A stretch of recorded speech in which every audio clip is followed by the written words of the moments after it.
നമസ്കാരം. മിഡിൽ ഈസ്റ്റിൽ എന്തൊക്കെയാണ് പ്രധാനപ്പെട്ട വാർത്തകൾ നോക്കാം. ആദ്യമായിട്ട് പോകേണ്ടത് നമുക്ക് ഇസ്രായേലിലേക്ക് തന്നെയാണ്. നെതന്യാഹു സർക്കാരിനെ പ്രതിസന്ധിയിലാക്കിക്കൊണ്ട് തീവ്ര ഓർത്തഡോക്സ് ജൂത പാർട്ടി അവർ നെതന്യാഹുവുമായിട്ടുള്ള സഖ്യം വേണ്ട എന്ന് പറഞ്ഞുകൊണ്ട് ഇപ്പോൾ പുറത്തേക്ക് പോയിരിക്കുകയാണ്. ഇസ്രായേലിൽ പുതിയതായിട്ടൊരു സൈനിക ബില്ല് വരുന്നുണ്ട്. ഈ ഒരു ബില്ലിനെ ചൊല്ലിയാണ് ഇപ്പോൾ ഈ ഒരു പാർട്ടി പുറത്തേക്ക് പോയിരിക്കുന്നത്. ഈ ഒരു ബില്ല് പ്രകാരം പരമ്പരാഗതമായിട്ടുള്ള യഹൂദർ ഉൾപ്പെടെ എല്ലാവരും തന്നെ സൈനിക സേവനം, അതായത് ഇസ്രയേലി സൈന്യത്തിൽ സേവനം അനുഷ്ഠിക്കണമെന്നാണ് ഈ ഒരു ബില്ല് പറയുന്നത്. ഈ ഒരു ബില്ല് കൊണ്ടുവരാനായിട്ടുള്ള കാരണം എന്ത് എന്ന് നമ്മളൊന്ന് ആലോചിച്ചാൽ നമുക്ക് മനസ്സിലാവും. കാരണം ഇസ്രയേലി സേനയിൽ ഇപ്പോൾ സൈനികരുടെ കുറവ് അനുഭവപ്പെടുന്നുണ്ട്. ഇത് സംബന്ധിച്ച് നിരവധി റിപ്പോർട്ടുകൾ കഴിഞ്ഞ കുറെ നാളുകളായി തന്നെ വരുന്നുണ്ട്. കാരണം ഇസ്രയേലി സൈന്യത്തിന് വേണ്ട രീതിയിലുള്ള സൈനികരെ കിട്ടുന്നില്ല, പലരും സൈന്യത്തിലേക്ക് വരാനായിട്ട് മടിക്കും എന്ന രീതിയിലെല്ലാം വാർത്തകൾ വന്നിരുന്നു.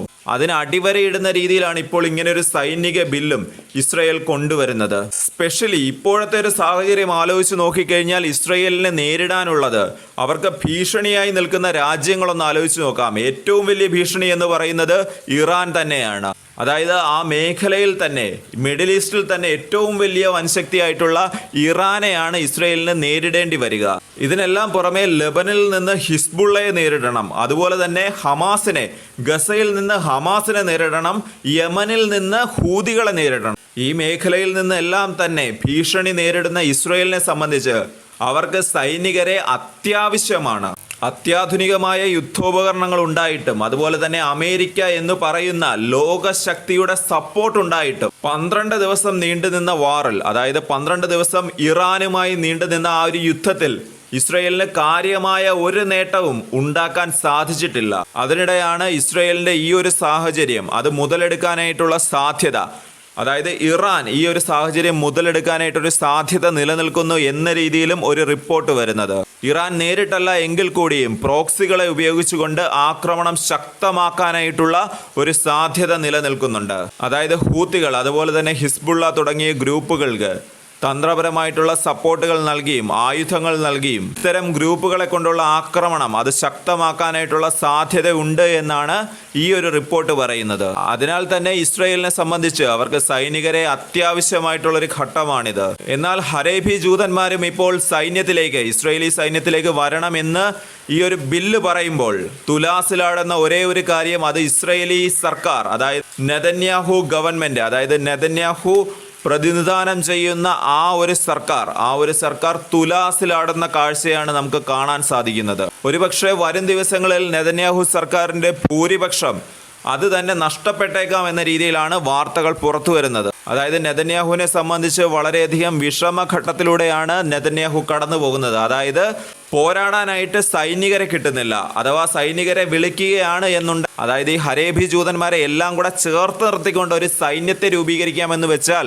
പിന്നീട് സർക്കാർ കാണില്ല. അതായത് നെതന്യാഹുവിന്റെ സർക്കാർ തന്നെ താഴെ വീണേക്കാം. കാരണം ഈ ഹരേബി ജൂതന്മാർ അവർ ഒരിക്കലും സൈന്യത്തിലേക്ക് വരില്ല എന്നുള്ള ഒരു നിശ്ചയം എടുത്തു തന്നെയാണ് നിൽക്കുന്നത്. ഇനി വരും ദിവസങ്ങളിൽ മാത്രമേ നമുക്ക് അറിയാൻ സാധിക്കുകയുള്ളൂ. കാരണം ഈ ഒരു നെതന്യാഹു ഇസ്രായേലിന്റെ പ്രൈം മിനിസ്റ്ററായിട്ട് തുടരുമോ, അതോ പുതിയൊരു പാർട്ടി ഈ ഇസ്രയേൽ അധികാരത്തിൽ വരുമോ എന്ന് വരും ദിവസങ്ങളിൽ മാത്രമേ നമുക്കറിയാൻ സാധിക്കുകയുള്ളൂ. അതിനിടെ മറ്റൊരു വാർത്ത വരുന്നുണ്ട്. ഇസ്രയേലിന്റെ 3 സൈനികർ ഗസയിൽ കൊല്ലപ്പെട്ടു എന്ന രീതിയിൽ ഒരു വാർത്ത വരുന്നുണ്ട്. എന്നാൽ നമ്മളിപ്പോൾ ഇസ്രയേലിൽ നിന്ന് വരുന്ന സ്റ്റേറ്റ്മെന്റുകൾ, ഇത് സംബന്ധിച്ചുള്ള സ്റ്റേറ്റ്മെന്റുകൾ നോക്കുകയാണ് എന്നുണ്ടെങ്കിൽ ഇസ്രയേൽ കൺഫ്യൂസ്ഡ് ആണ്. എന്ത് ചെയ്യണം എന്ന് അറിയാത്തൊരവസ്ഥയിൽ കൂടെയാണ് ഇപ്പോൾ ഇസ്രയേൽ കടന്നു പോകുന്നത്.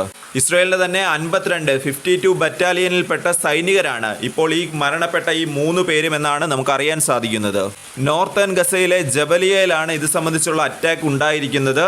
ഇത് കൂടാതെ തന്നെ ഒരു സൈനികൻ ഗുരുതരാവസ്ഥയിൽ ഉണ്ട് എന്നും ഇപ്പോൾ ഇസ്രായേലി മാധ്യമങ്ങൾ റിപ്പോർട്ട് ചെയ്യുന്നുണ്ട്.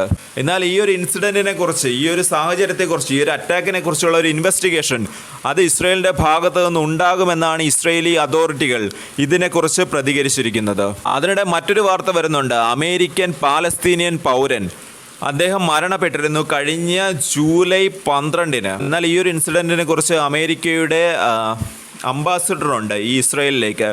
അദ്ദേഹം ഇതിനെ സംബന്ധിച്ചൊരു പ്രസ്താവന നടത്തിയിരുന്നു. കാരണം ഇദ്ദേഹം അമേരിക്കയുടെ പൗരനാണ്, അമേരിക്കൻ പാലസ്തീനിയൻ പൗരനാണ്.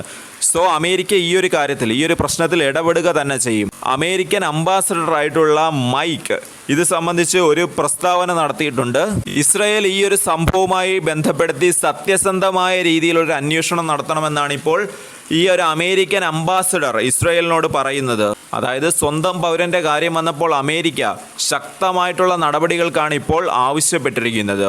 അധിനിവേശ വെസ്റ്റ് ബാങ്കിൽ വെച്ചാണ് ഈ സൈഫ് എന്ന് പറയുന്ന ഈ പൗരൻ, അതായത് അമേരിക്കൻ പാലസ്തീനിയൻ പൗരൻ കൊല്ലപ്പെട്ടിരിക്കുന്നത്. എന്നാൽ ഇസ്രായേൽ നീതിപൂർവമായിട്ടുള്ള ഒരു അന്വേഷണം നടത്തുമോ ഇല്ലയോ എന്നുള്ളതൊക്കെ വരും ദിവസങ്ങളിൽ മാത്രമേ നമുക്ക് അറിയാൻ സാധിക്കുകയുള്ളൂ.